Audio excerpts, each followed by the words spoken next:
Okay, so atong hisgutan karon unsay mga wrong moves labi na sa mga ni join o naa sa mga MLM or networking business. Unang wrong move, too much promises. Kanang inig present daghan kang isaad na madato ta ani maka palit ka sa kenan within months may ana o karon tuiga mamilyonaryo ka nga na.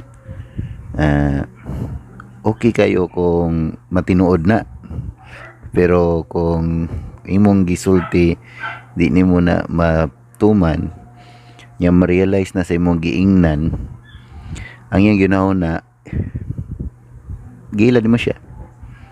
So mas maayo nga honest ka, no, don't promise nga dili nimo matuman. Pero kung matuman na nimo nya kaya nimo tumanon, go ahead. Basta ay laghata og too much nga promises. Another wrong move sa networkers nga nagpadayon or active is kanang misleading information.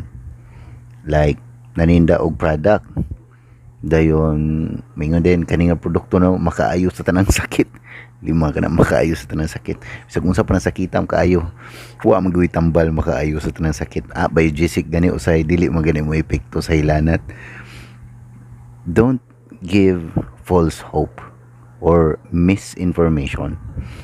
The moment nga ma-realize po na no, sa imong gibaligyaan, mopalit pa kaslag usab nimo. No, ayaw pangandoy sa temporary nga halin. Gusto nimo long term, dili short term nga mahalinan lang ka for that time. Dayon kung masultian na nimo ang tanan 100 ka tawo diha sa imong palibot, nagapalit silang tanan kausa nimo. Di lang balik nimo kausa, wa kinsa nimo customer sunod. May pa usa na la, usa ra imong giingnan nga sige balik-balik og palit. Kaysa ang tanan nimo naingnan, nga wa nimo balik kay misleading imong information.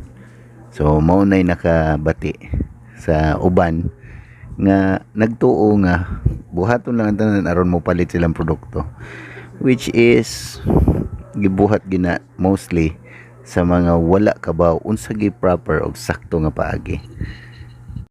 Ug murag ang ikatulong nga akong ikasulti nga wrong move sa mga nag-networking din ha or active sa company nila or sa business is kanang mamugos or hard sell.